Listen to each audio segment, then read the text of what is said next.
They become the basis of a person's character, creating an empowering center of correct maps from which an individual can effectively solve problems, maximize opportunities, and continually learn and integrate other principles in an upward spiral of growth. They are also habits of effectiveness because they are based on a paradigm of effectiveness that is in harmony with the natural law, a principle I call the P/PC balance, which many people break themselves against. This principle can be easily understood by remembering Aesop's fable of the goose and the golden egg. This fable is the story of a poor farmer who one day discovers in the nest of his pet goose a glittering golden egg. At first, he thinks it must be some kind of trick. But as he starts to throw the egg aside, he has second thoughts and takes it in to be appraised instead. The egg is pure gold. The farmer can't believe his good fortune. He becomes even more incredulous the following day when the experience is repeated.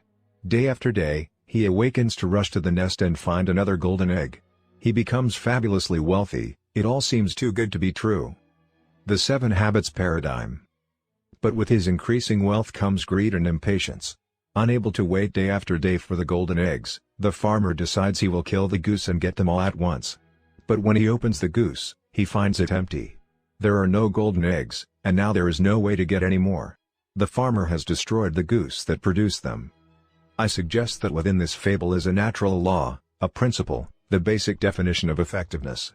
Most people see effectiveness from the golden egg paradigm. The more you produce, the more you do, the more effective you are. But as the story shows, true effectiveness is a function of 2 things: what is produced, the golden eggs, and the producing asset or capacity to produce, the goose. If you adopt a pattern of life that focuses on golden eggs and neglects the goose, you will soon be without the asset that produces golden eggs. On the other hand, if you only take care of the goose with no aim toward the golden eggs, you soon won't have the wherewithal to feed yourself or the goose.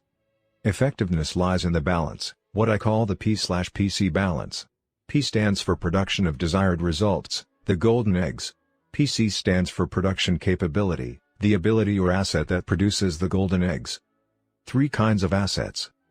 Basically, there are 3 kinds of assets: physical, financial, and human. Let's look at each one in turn. A few years ago, I purchased a physical asset, a power lawnmower. I used it over and over again without doing anything to maintain it. The mower worked well for 2 seasons, but then it began to break down. When I tried to revive it with service and sharpening, I discovered the engine had lost over half its original power capacity. It was essentially worthless. Had I invested in PC, in preserving and maintaining the asset, I would still be enjoying its the mowed lawn. As it was, I had to spend far more time and money replacing the mower than I ever would have spent, had I maintained it. It simply wasn't effective. In our quest for short-term returns, or results, we often ruin a prized physical asset, a car, a computer, a washer or a dryer, even our body or our environment. Keeping P and PC in balance makes a tremendous difference in the effective use of physical assets. It also powerfully impacts the effective use of financial assets. How often do people confuse principle with interest? Have you ever invaded principle to increase your standard of living, to get more golden eggs? The decreasing principle has decreasing power to produce interest or income. And the dwindling capital becomes smaller and smaller until it no longer supplies even basic needs. Our most important financial asset is our own capacity to earn. If we don't continually invest in improving our own PC, we severely limit our options. We're locked into our present situation, running scared of our corporation or our boss's opinion of us, economically dependent and defensive. Again, it simply isn't effective. In the human area, the P/PC balance is equally fundamental, but even more important, because people control physical and financial assets. When 2 people in a marriage are more concerned about getting the golden eggs, the benefits, than they are in preserving the relationship that makes them possible, they often become insensitive and inconsiderate, neglecting the little kindnesses and courtesies so important to a deep relationship. They begin to use control levers to manipulate each other, to focus on their own needs, to justify their own position and look for evidence to show the wrongness of the other person. The love, the richness, the softness and spontaneity begin to deteriorate. The goose gets sicker day by day. And what about a parent's relationship with a child? When children are little, they are very dependent, very vulnerable. It becomes so easy to neglect the PC work, the training, the communicating, the relating, the listening. It's easy to take advantage, to manipulate, to get what you want the way you want it, right now. You're bigger, you're smarter, and you're right. So why not just tell them what to do?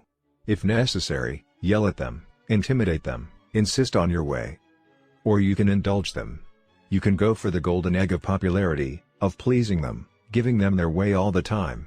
Then they grow up without any internal sense of standards or expectations, without a personal commitment to being disciplined or responsible. Either way, authoritarian or permissive, you have the golden egg mentality. You want to have your way or you want to be liked. But what happens, meantime, to the goose? What sense of responsibility, of self-discipline, of confidence in the ability to make good choices or achieve important goals is a child going to have a few years down the road? And what about your relationship?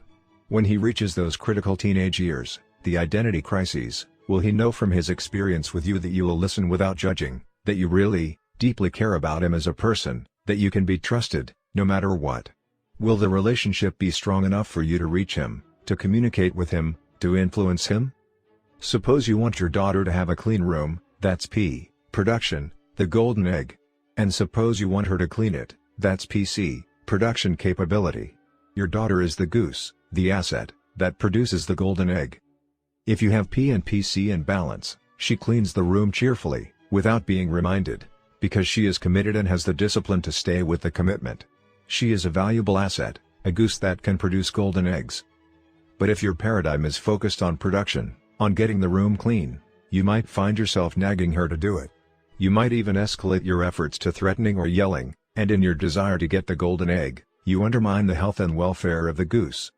Let me share with you an interesting PC experience I had with one of my daughters.